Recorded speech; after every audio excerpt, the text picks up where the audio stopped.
රුවන්වැලිසෑය ගැන කතා කරද්දී අපිට විශේෂයෙන් මතක් කරන රජුරු කීප දෙනෙක් ඉන්නවා. ඒ අතරින් එක්කෙනෙක් තමයි පාතිකාවේ රජුරු. පාතිකාවේ රජුරු කියන්නේ බෞද්ධ ශාසනයට මහත් සේවාවක් කරපු රජතුමෙක්. ඉතින් එතුමා විශේෂයෙන් රුවන්වැලිසෑය සම්බන්ධව විශාල පින්කම් රාශියක් පවත්වපු රජතුමෙක්. එතුමා එකවරක් සඳුන් කල්ක තවරලා ඒ මත සමන් මල් අතුරලා ආහතෙන් සුගඳ පැන් එල්ලා තියෙනවා රුවන්වැලිසෑයට. ඉතින් තවත් වරක රෝමයෙන් අනර්ඝ පබළු ගෙන්නලා සෑය සරසලා තියෙනවා. ඉතින් මේ වගේ විශාල පින්කම් කරලා තියෙනවා රුවන්වැලිසෑයට. ඉතින් අසහාය භක්තියක් දක්වලා තියෙනවා රුවන්වැලිසෑයට. එතුමා උදේ හවස රුවන්වැලිසෑය වන්දනා කිරීමෙන් පසු තමයි ආහාර අරන් තියෙන්නේ. ඉතින් එක දවසක් රාජකාරී කටයුත්තක් නිසා සවස වන්දනා කරන්න රජතුමාට හැකියාවක් ලැබිලා නැහැ. ඉතින් ආහාර ගද්දි තමයි ඊට පස්සේ මතක් වෙලා තියෙන්නේ රුවන්වැලිසෑය වන්දනා කළේ නැහැ කියලා. ඉතින් ආහාර ගැනීම නවත්තලා වහාම රුවන්වැලිසෑය වන්දනා කරන්න අඳුරෙම රජතුමා පිටත් වෙලා තියෙනවා. ඉතින් ඔහු දෙවි ශ්‍රද්ධාවෙන් ඊට පස්සේ රුවන්වැලිසෑය වන්දනා කරන අතර රජතුමාට මිහිරි හඬින් ධාතු ගර්භය තුලින් පිරිත් සජ්ජායනා කරන හඬක් ඇහිලා තියෙනවා. ඉතින් කිසිදු භික්ෂුවක් හරි කවුරු හරි පේන්න ඉඳලා නැහැ. ඉතින් මේ Tamanට මේ සජ්ජායනය කරන කෙනා කට්ටිය දකිනකම් නොනවතීම Taman වන්දනා කරන බවට අදිෂ්ඨාන කළා.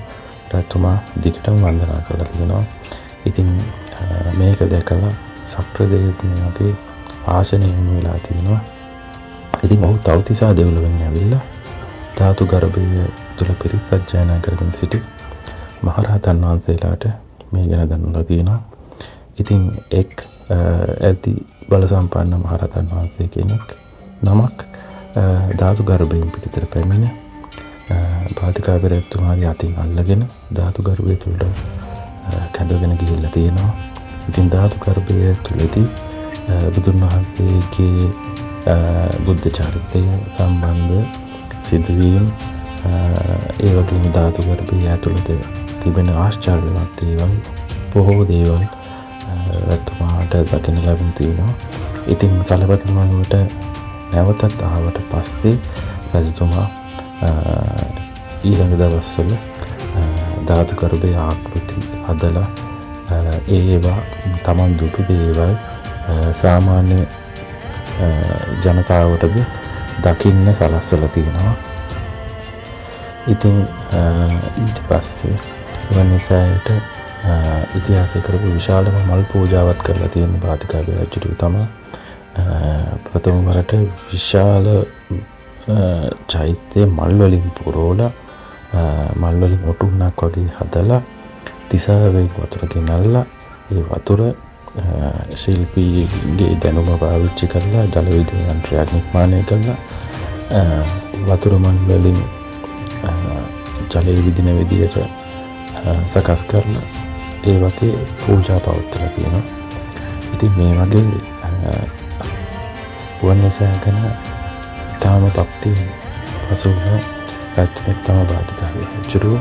එතුමාගේ ප්‍රතිමාවක් ඉදි කරලා තියෙනවා රුවන්වැලිසෑය. ඒක ඔයගොල්ලන්ට දැන් ගියත් බලන්න පුළුවන්. ඉතින් මේ වගේ ශ්‍රද්ධා සම්පන්න රජතුමෙක් මේ වගේ රටක පහළ වීම අපි ලද භාග්‍යයක් කියලා තමයි අපිට හිතෙන්නේ.